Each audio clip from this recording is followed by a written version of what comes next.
반갑습니다. 네. 제가 언젠가 그 병원에 건강 검진을 받으러 갔다가 왔습니다. 여러분도 아마 2년에 한 번씩 건강 검진 받으러 가시는 줄로 아는데요. 병원에서 일하시는 분들을 제외하고는 병원에 가는 거 그렇게 좋아하는 분들은 아마 안 계실 거라 그렇게 생각이 됩니다. 그런데 건강검진 통지서를 받으면 누구나 할 것 없이 병원에 가야 되죠. 근데 문제는 이 내시경을 받기 위해서 준비하는 겁니다. 하루 전날부터 이 금식을 하고 약을 먹고 또 뱃속을 깨끗하게 만들어야 되죠.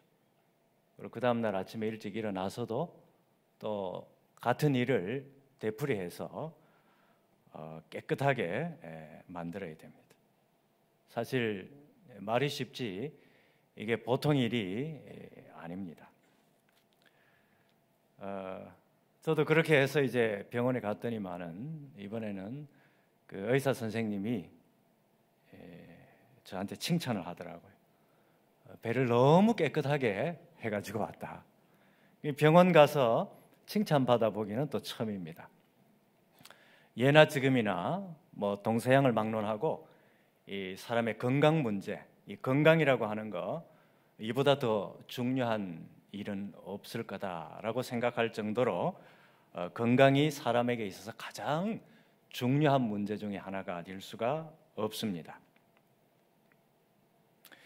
원래 오늘 우리가 읽은 이 야고보서 말씀은 이 현재 고난과 핍박을 당하고 있는 이 교회에게 어떻게 해서든지 예수님 재림할 때까지 인내하고 기도하고 열심히 주를 섬기다가 보면 주님께로부터 은혜와 은총 또 주님께로부터 귀한 칭찬을 받을 때가 있다. 전체 메시지는 이제 그 내용인데요. 근데 그 중에서도 오늘 읽은 이 본문의 말씀은 특히 병든 자를 위한 기도와 치유에 대한 그런 말씀이 나와 있습니다. 그래서 이제 이 건강 문제와 관계되어 있죠. 그러면 이 오늘 설교의 제목을 병든 자를 위한 기도와 치유 뭐 이런 식으로 설교 제목을 잡지, 설교 제목을 보시면 교회와 기도 이렇게 되어 있습니다. 왜 교회와 기도라는 제목으로 말씀을 나누고 싶어 했는지 이제 우리가 한 절 한 절 읽어가면서 말씀의 뜻을 살펴보면 좋겠습니다. 13절 말씀입니다. 너희 중에 고난당하는 자가 있느냐? 그는 기도할 것이요 즐거워하는 자가 있느냐? 그는 찬송할지니라.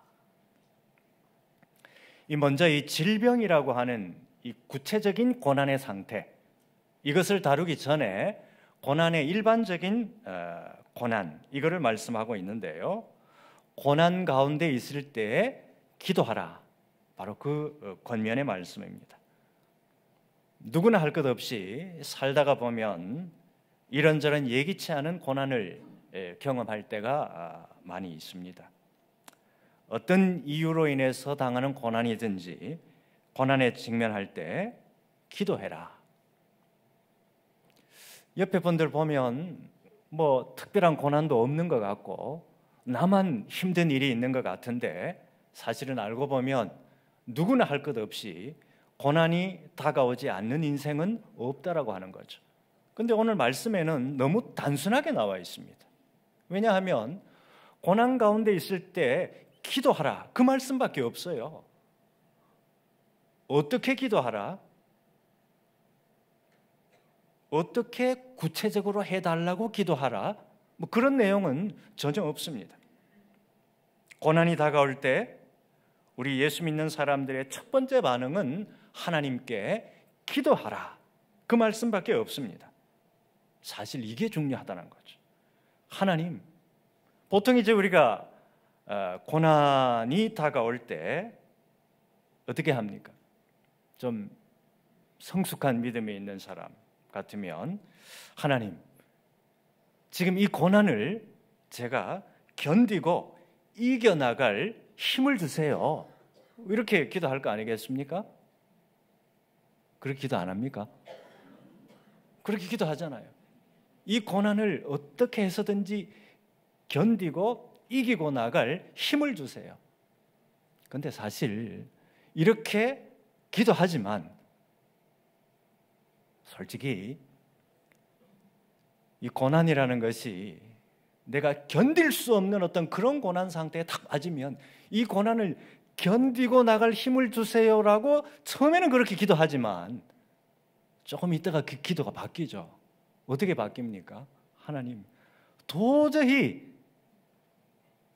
이 고난을 제가 감당할 힘이 없습니다. 한시라도 빨리 이 고난에서 나를 건져주세요. 이렇게 안 바뀝니까? 안 바뀐다고요? 대단들 하십니다. 저는 하여튼 그렇게 바뀌더라고요. 바뀌어요. 중요한 사실은 어떤 내용의 기도이든지 간에 하나님 앞에 우리가 보여야 할 첫 번째 반응, 그것은 기도하는 거라는 거죠. 이런 내용으로 하든 저런 내용으로 하든 사람들이 볼 때는 네 신앙이 이렇다 저렇다 평가받을지 몰라도 하나님 앞에서는 어떤 내용으로 기도해도 전혀 상관이 없습니다. 우리의 모든 것을 보고 계시는 하나님께서 가장 중요한 것은 우리의 마음이라고 하는 거죠. 우리의 마음이 지금 하나님을 향하고 있다라는 거죠. 그 마음만 하나님 앞에 보이는 것, 이게 중요합니다. 여러분, 아무리 손을 대는 일마다 쉽게 풀리는 것 같이 보이는 사람이라 하더라도 고난은 다가오기 마련입니다. 고난 없는 인생은 이 땅에 아무도 없다고 말합니다. 근데 예기치 않은 고난이 다가올 때 사실은 속수무책이죠. 내가 실수하거나 내가 잘못해서 나한테 다가오는 고난도 있지만 어떨 때는 내 잘못과 전혀 무관하게 이런저런 심각한 고난 가운데 빠질 때도 있습니다. 어떤 경우에 어떤 경우로 인해서든지 고난이 다가오면 견디기가 힘듭니다. 왜 하나님은 당신의 이 사랑하는 자녀에게 고난을 허용하실까? 막상 고난 가운데 있을 때는 잘 모릅니다. 하나님은 고난을 통해서 우리를 빚어가신다. 하나님 원하시는 모습으로 이렇게 만들어 가신다. 여러분, 얼마나 성경 공부 시간에 우리가 그 얘기를 자주 듣고, 얼마나 설교 시간에 그 얘기를 자주 듣고, 얼마나 우리가 성경을 읽으면서 그 얘기를 자주 듣습니까? 그런데 막상 다른 사람이 아니고 내 자신이, 내가 심각한 고난 가운데 탁 빠지죠. 그러면 어떻게 됩니까? 그렇게 알던이라는 말은 이 고난을 통해서 하나님이 나를 빚어가신다, 이거 말입니다. 그거 알고 있던 그 생각, 여러분 생각납니까? 평소에는 생각이 나요. 평소에 묵상하고 평소에는 그 말씀이 은혜가 돼요. 근데 막상 내가 고난 가운데 풍덩 빠져보세요. 그게 사실 쉽게 기억이 납니까? 왜 대답 안 하시죠? 그게 기억이 나시는 분들은 사실 대단한 분들이에요. 대단한 분들. 사실은 아무 생각이 안 들 때가 많습니다. 이게 진짜 고난이고 이게 진짜 내가 어떻게 할 수 없는 심각한 고난 상태에 딱 빠지면 한순간이라도 하나님, 난 여기에서 더 머무를 수 없습니다. 하루빨리 여기서 벗어나게 해주세요. 이 생각밖에 사실은 안 드는 거죠. 그러나 하나님께서 우리를 고난 가운데 빠뜨리시면 우리는 어떻게 합니까? 꼼짝없이 거기에 머물러 있어야 됩니다. 아무리 발버둥 쳐도 소용이 없어요. 소용없습니다. 여러분, 고난의 웅덩이라는 것은 이 냄새가 나고 또 오물이 묻고 더러워서 한시라도 빨리 나가고 싶은 겁니다. 고난에 직면하면 세상 사람들은 어떻게 합니까? 재수 타령을 합니다. 재수가 있느니 없느니 그렇게 하죠. 그러나 우리 믿는 사람들한테는 재수라는 게 없습니다. 하나님은 우리의 24시간 전체를 꿰뚫어 보고 계시고 하나님 앞에 우리는 완벽하게 노출되어 있는 그런 인생이라고 하는 거죠. 여러분, 고난이 다가올 때 우리가 자동적으로 우리 속에서 누가 가르쳐주지 않아도 자동적으로 우리에게 나타나는 반응이 있는데요. 첫 번째는 어떤 반응이 나타나는가 하면 고난이 심각하면 심각할수록 첫 번째, 사람을 원망합니다. 두 번째, 환경을 원망합니다.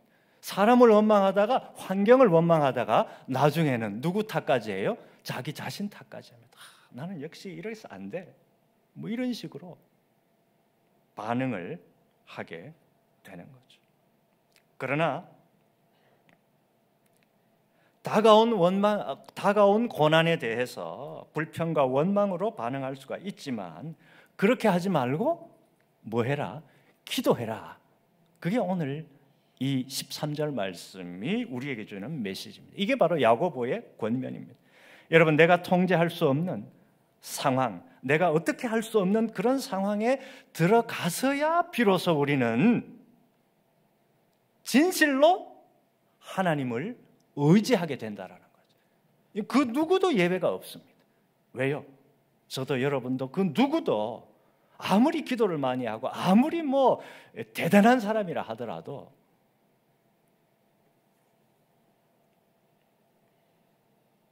하나님이 간섭을 안 하시면 하나님 보실 때 사람 같은 사람, 하나님 보실 때 인간 같은 인간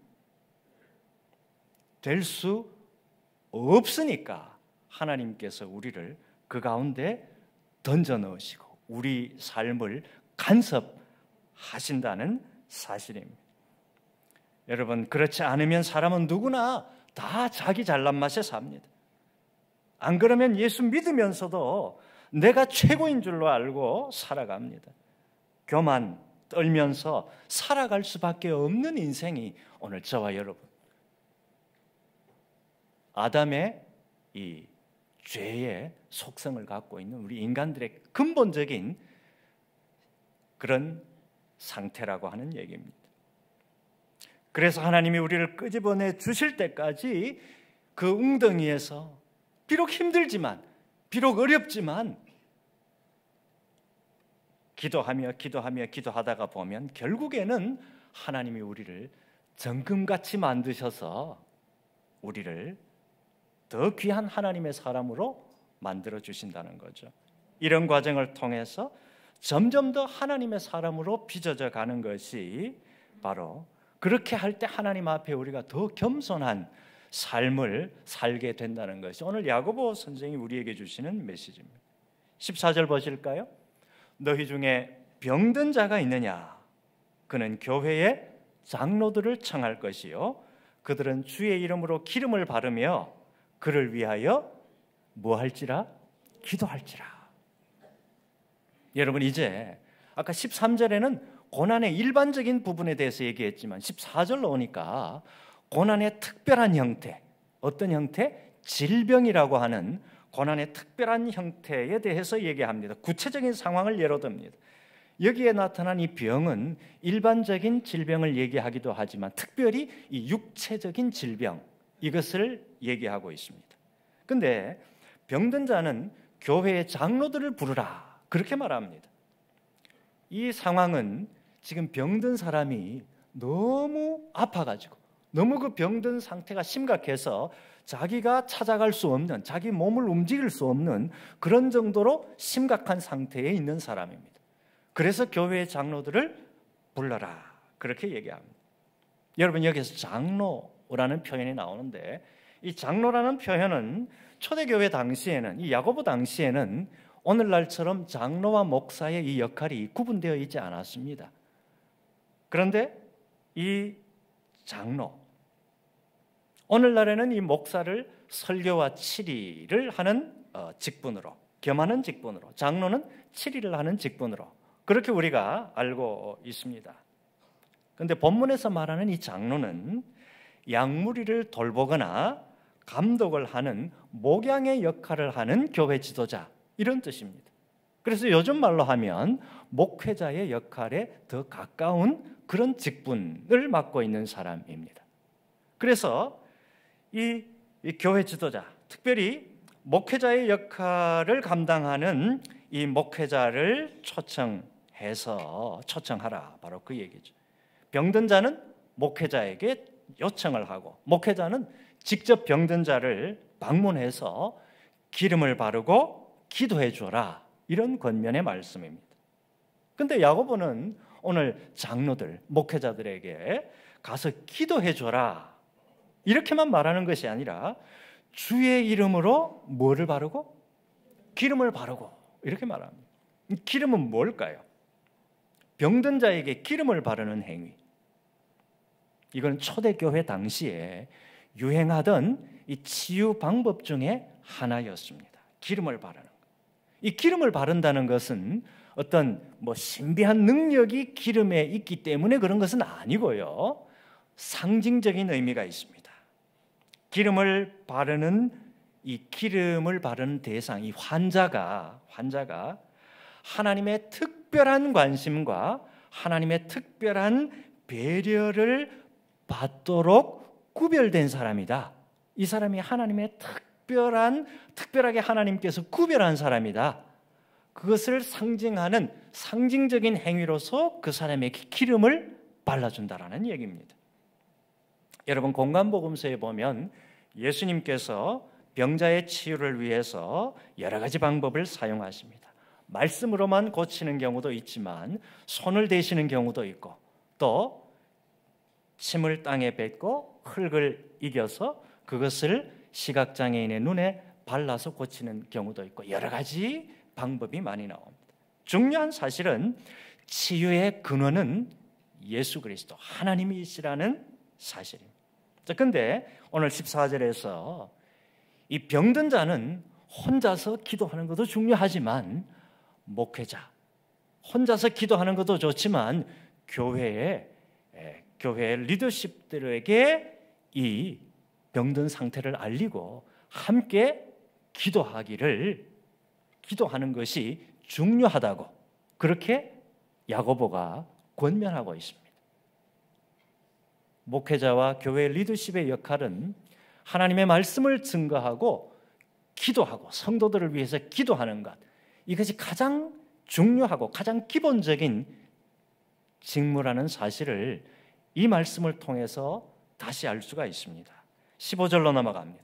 15절에 보시면 믿음의 기도는 병든 자를 구원하리니, 이렇게 나옵니다. 믿음의 기도는 병든 자를 구원합니다.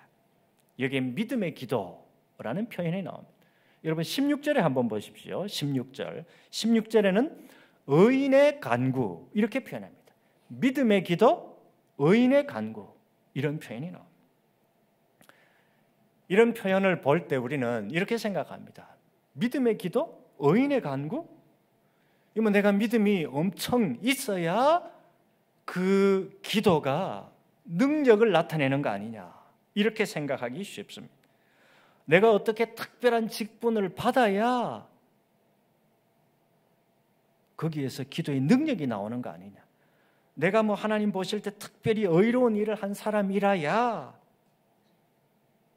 그 기도에서 뭔가가 나오는 게 아니냐, 이렇게 생각하기가 쉽습니다. 그러나 여기서 말하는 믿음의 기도에서 그 믿음, 의인의 간구에서 그 의인이라는 그 표현은요, 일반 성도들을 얘기합니다.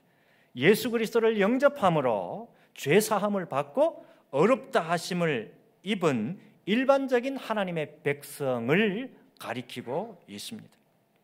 여러분, 오늘 이 사실이 오늘 모든 예수 믿는 우리에게 기도할 수 있는 용기를 우리에게 주십니다. 하나님은 30일, 40일 금식기도 한 분들의 기도만 들어주시는 것이 아니라고 하는 사실, 무슨 특별한 사람의 기도만 하나님이 응답해 주시는 거 아니라고 하는 사실입니다. 어떻게 보면 매일매일 순간순간 우리가 죄의 유혹 가운데서 때로는 갈등하면서 때로는 죄에 넘어지면서 하나님 앞에 나와서 그렇게 때로는 갈등하면서 말씀으로 성령으로 다시금 일어서는, 그렇게 넘어졌다가 일어섰다가 넘어졌다가 일어섰다가 하는 이 일반 성도의 기도에도 하나님께서 응답해 주신다고 하는 사실입니다. 여러분, 우리가 때로 기도하면서 살아가지만 여러분, 어떤 경우는 기도 잊어버리고 살 때가 많지 않습니까? 여러분, 내가 내 스스로를 돌아봐도 예수를 믿는다고 하지만, 내가 직분을 받았다고 하지만 이렇게 죄 가운데 살고 어떨 때 나 자신을 보면 한심하게 느껴질 때가 없습니까, 여러분? 없다고요? 저는 잘 몰라요. 그러나 하나님은 다 아세요. 나 자신이, 내가 스스로 내 스스로를 생각해도 참 한심할 때가 있어요. 근데 내가 생각해도 내가 한심할 때가 있는데 이런 내 기도도 하나님이 들어주실까라는 생각이 들 때가 있다라는 겁니다. 근데 우리가 이성적으로 생각하면 안 들어주실 것 같아. 왜? 이렇게 한심한 사람의 기도를 하나님이 들어주시면 이게 안 될 것 같아. 내 같으면 안 들어주겠다, 이 생각이 드는 거예요. 그 생각 안 드세요? 그런 생각도 안 해보셨습니까? 하여튼 대단하십니다.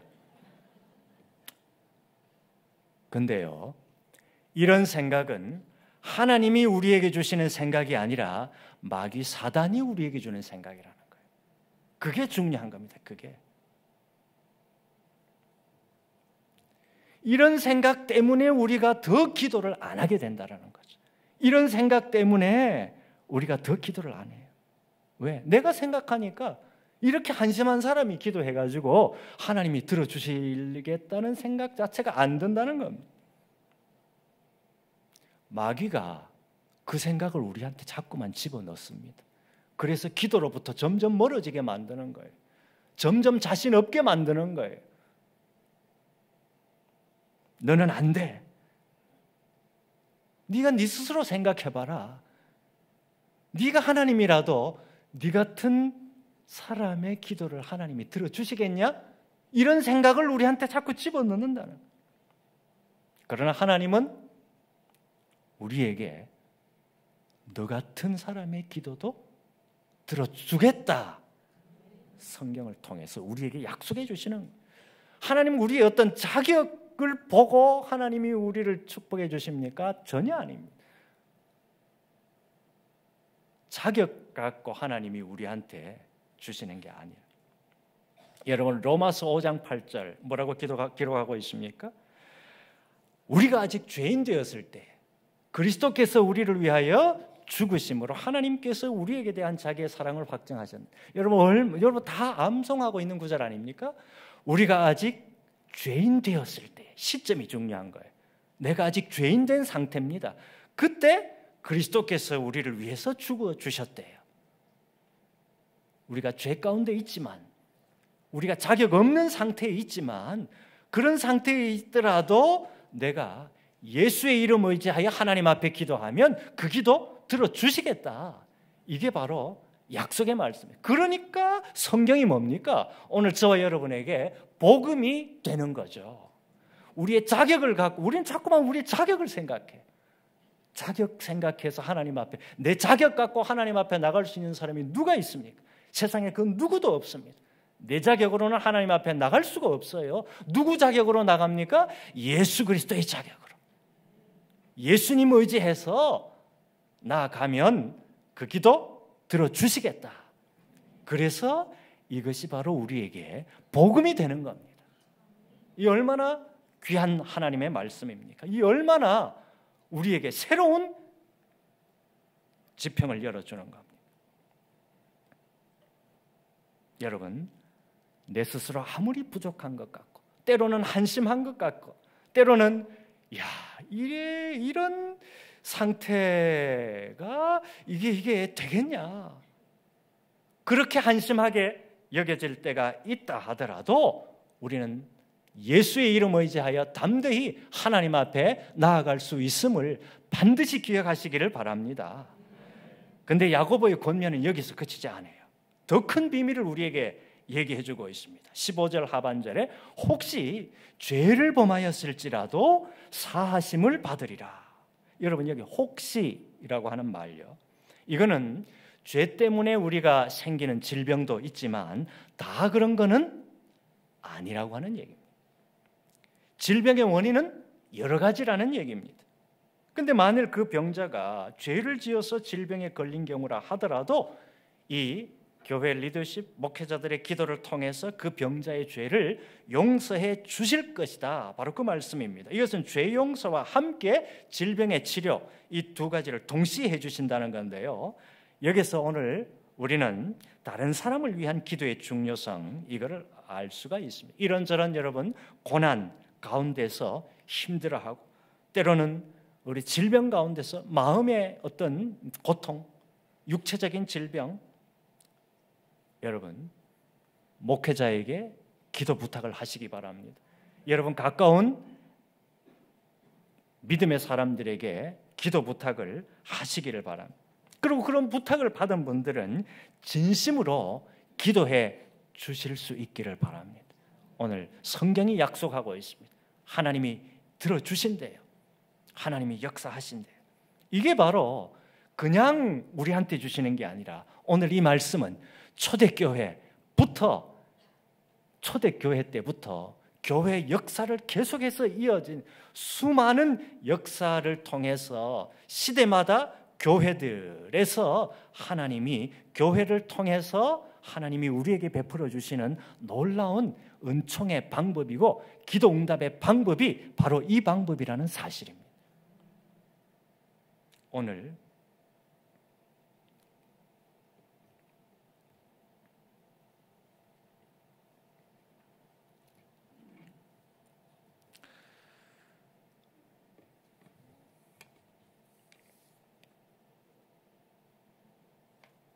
여러분, 중요한 사실은 믿음의 이 기도는 기도를 하는 사람이 누구인가, 이것도 중요하지만 주체는 하나님이라고 하는 사실. 기도를 통해서 여러분, 내가 아무리 간절하게 기도해도 때로는 그 기도가 그 치유가 안 되는 경우가 있습니다. 평생 안고 가야 할 그런 질병도 있습니다. 이걸 보면 치유의 주체는 하나님이다. 여러분, 우리나라에서는 여러분 좀 미신적인 경향이 없잖아 있는데요, 그게 교회 안에도 조금씩 들어와 있어요. 요즘은 안 그렇지만 과거에는 어떤 경우가 있는가 하면 이 목회자에게 이제 주례를 이렇게 결혼식 주례 있지 않습니까? 그걸 부탁할 때도 목사님 가정에 이제 뭐 자녀가 없다든지 목사님 가정에 딸밖에 없다든지 이런 목사님한테는 주례를 옛날에 잘 안, 요새는 완전히 이건 말도 안 되는 소리 아닙니까? 그렇잖아요. 근데 옛날에는 그런 경향이 없지 않아 있었다라는 거.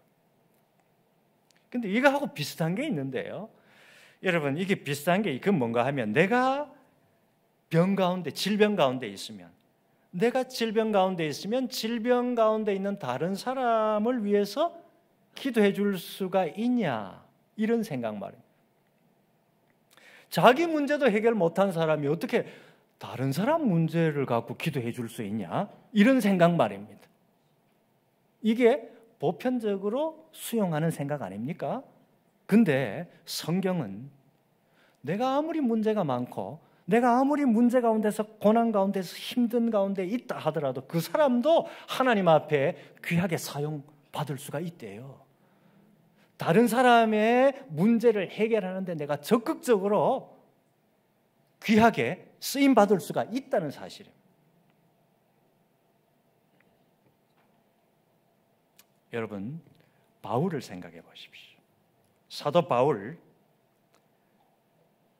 질병으로 고생했습니다. 안질인지 간질병인지 이 질병 치유를 위해서 바울은 3번이나 하나님 앞에 간절하게 기도했습니다. 그러나 하나님의 응답은 뭡니까? 내 은혜가 너에게 족하도다. 바울이 교만하지 않도록 하나님께서 사단의 가시를 그에게 남겨주셨다. 그렇게 응답받았죠. 그런데 귀한 사실은 바울이 하나님의 뜻을 수용하고 그대로 받아들였다고 하는 사실. 그런데 더 중요한 게 있습니다. 그거는 이렇게 간질병으로 고통을 당하고 있던 그 바울이 자기가 갖고 있던 그 질병 때문에 그 사역이 더 위축됐습니까? 전혀 아닙니다. 자기가 그 심각한 질병 가운데 있었지만 다른 질병 가운데 있는 환자들을 위해서 기도하고 기도해 주었고 또 바울을 통해서 각종 이사와 기적이 많이 일어난 것을 여러분 사도행전을 통해서 다양한 이 바울 서신들을 통해서 우리는 너무나도 많이 볼 수가 있습니다. 오히려 더 큰 역사를 행했습니다. 멀쩡한 사람보다 더 큰 역사를 감당했다는 거예요. 누가? 바울이요. 바울의 손수건을 만지는 사람에게서 치유의 역사까지 나타났대요. 여러분 다 알고 있는 거 아닙니까? 제가 지금 여러분 모르는 거 얘기하는 거 아니잖아요. 다 알고 있습니다.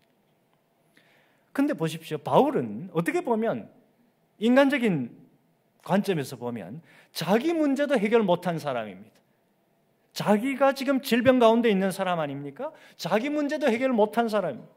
그런데 이런 사람을 통해서 하나님은 놀라운 역사를 감당하셨다는 거예요. 위축되지 않았습니다. 남의 문제 해결을 위해서 가장 위대하게 쓰임받은 위대한 하나님의 사람으로 쓰임받을 수가 있었다고 하는 사실입니다. 이게 바로 복음입니다. 복음의 역사입니다. 여러분 오늘 우리는 내가 성공하고 내가 잘되고 내가 아무런 적이 없이 건강하고 그런 잘된 것만 갖고 하나님께 영광 돌릴 수 있다고 생각하기 쉽습니다. 물론 그런 것을 통해서 하나님께 영광 돌릴 수가 있습니다. 그러나 내가 힘들고 고난 중에 있고 내가 질병 가운데 있고 내가 지금 실패 가운데 있다 하더라도 그 가운데 있더라 하더라도 하나님은 그런 사람을 통해서라도 얼마든지 역사하실 수 있고 얼마든지 하나님의 일에 귀하게 쓰임받을 수가 있다고 하는 사실입니다. 이게 바로 오늘 저와 여러분에게 복음입니다. 누구처럼? 사도 바울처럼 말입니다. 여러분 이것 기억하시고 날마다 하나님 앞에 귀하게 내가 잘 될 때나 못 될 때나 내가 귀한 자리에 있을 때나 낮은 자리에 있을 때나 언제나 우리는 하나님 앞에 귀하게 쓰임받을 수 있는 존재다. 여러분 이 사실을 꼭 기억하실 수 있기를 바랍니다. 자 이제 마지막을 향해 나아갑니다. 16절 그러므로 너희 죄를 서로 고하며 병이 낫기를 위해 서로 기도하라. 여러분 병 낫기를 위해서 서로 기도하라 말씀합니다. 여러분 처음에 13절에는 뭐라고 되어 있습니까? 목회자에게 기도 요청을 해라 이렇게 말씀하고 있죠. 근데 지금 16절에는 서로 두 번이나 나옵니다. 서로는 뭡니까? 성도들 간에 서로를 얘기합니다. 이 얘기는 이 문제가 있고 질병 가운데 있는 환자, 어려움 가운데 있는 믿음의 사람, 목회자와 교회 리더십이 그를 위해서 기도해 줘야 할 그런 책임도 있지만 이런 분들을 위해서 교회 공동체 전체가 이분들을 위해서 기도해 줘야 된다. 목회자의 책임에서 교회 공동체 전체의 책임으로 더 확장시키고 있습니다. 누가? 오늘 이 야고보 사도를 통해서 하나님께서 오늘 우리에게 그 책임을 감당하라고 도전하고 있는 겁니다. 이거는 교우들 상호 간에 서로 간에 기도해 줘라. 바로 그런 말씀입니다. 여러분 오늘날 교회에서 이 점이 상당 부분 약화된 경향이 있습니다. 우리의 신앙생활이 너무나 개인주의로 흐르다 보니까 내가 잘 되면 하나님 찬양, 내 옆에 사람이 잘 되든 못 되든 별로 생각 안 하는 경향이 있는데 이 부분을 회복하라. 바로 그 말씀입니다. 여러분, 오늘 야고보 사도는 서로에 대한 기도의 책임을 일깨우기를 권면하고 있습니다.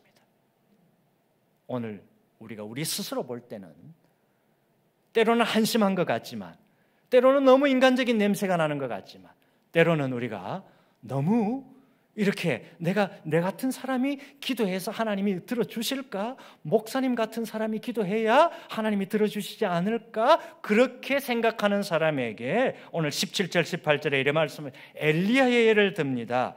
엘리야는 우리와 성정이 같은 사람이로되 그가 기도하니 하나님께서 들어주셨다. 이렇게 말씀하고 계십니다. 오늘 저와 여러분, 우리 모두는 예수 그리스도를 나의 구주로 영접한 사람입니다.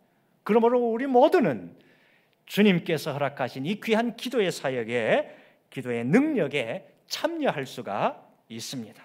여러분, 이 기도를 통해서 하나님과 더 깊은 교제로 나아가시고 서로에 대한 이 기도의 책임을 감당하시면서 우리 교회 공동체 전체가 하나님 앞에 기도의 이 놀라운 능력을 체험하면서 이 기도의 열매를 교회 안에서뿐만 아니라 여러분이 나아가는 곳곳마다 이 기도의 열매를 환하게 밝히는 그런 귀한 사역으로 쓰임받는 저와 여러분 모두의 인생이 되시기를 주님의 이름으로 축복합니다. 기도하십시다. 하나님 감사합니다.